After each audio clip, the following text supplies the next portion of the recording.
Nobody was home. My footsteps made no noise as I walked, and the silence pressed against me.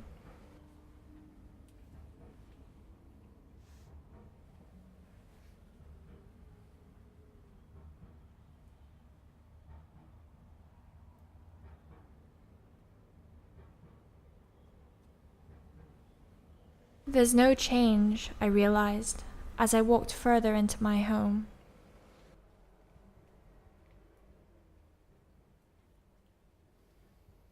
Even my belongings are still here.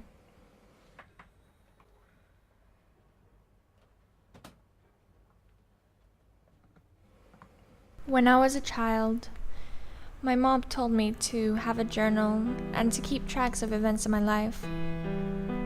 I was reluctant at first, but writing in this journal became my daily routine.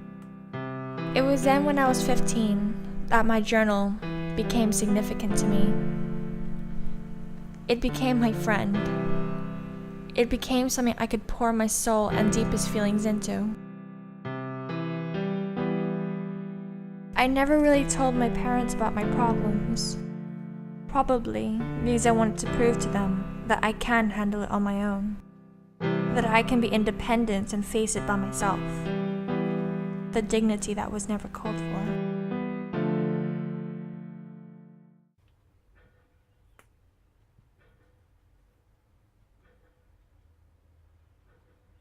I had always been the quiet and timid type growing up.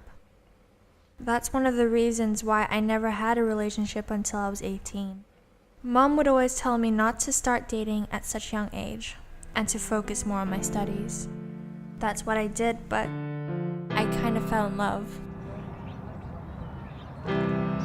We met during summer break and instantly fell for each other.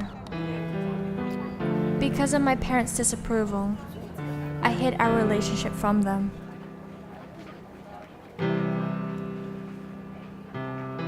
He gave me this necklace on our first anniversary. It was during that time when my dad found out about our relationship. My parents were furious at my secret and told me to stop seeing him.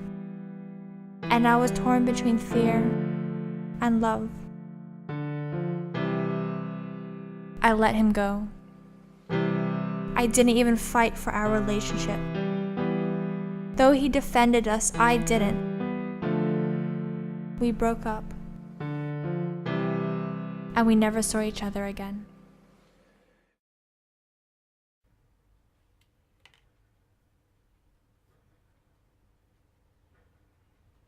Then, there was my best friend.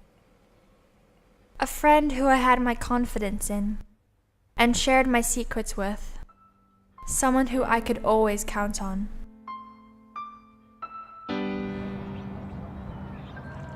We did a bunch of things together and knew each other inside and out. She pulled me out of my impenetrable cocoon that my parents had built for me. She was a good friend to me, but somehow, I never really implied the same to her.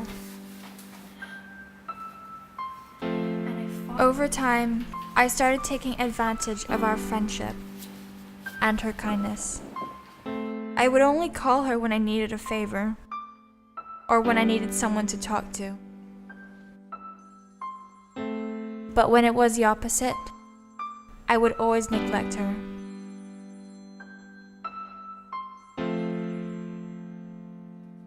She noticed this pattern and confronted me, but I put my pride first instead of our friendship and said some harsh words to her too. Words that I now wish I could take back. We didn't communicate for weeks. It was then that I realized how wrong I was.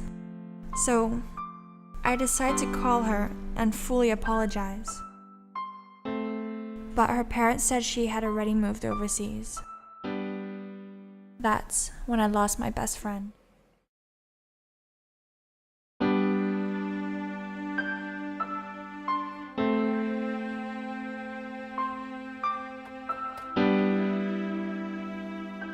I've made mistakes in my life, and I can't go back to change them.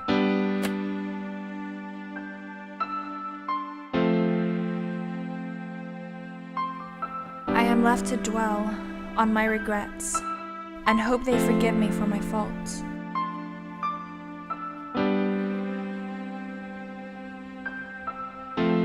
I wish I had trusted my parents with my problems and talked to them so that they would understand me.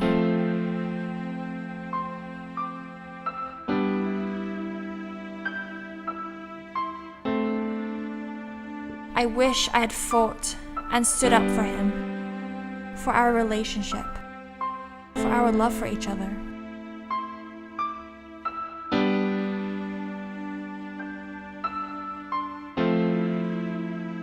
I wish I had put down my pride and thought about how much of a great friend she was to me.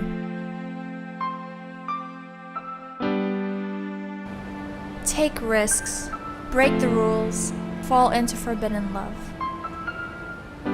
Hug a stranger, sing out loud, be true to who you are. Forgive and forget. Tell someone how much they mean to you.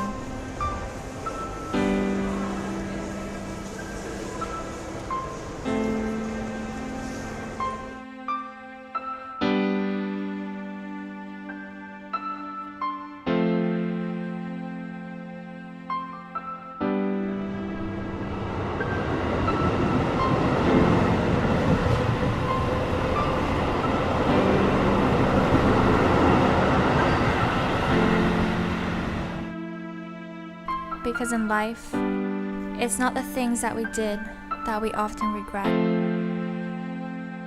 but the things we didn't do.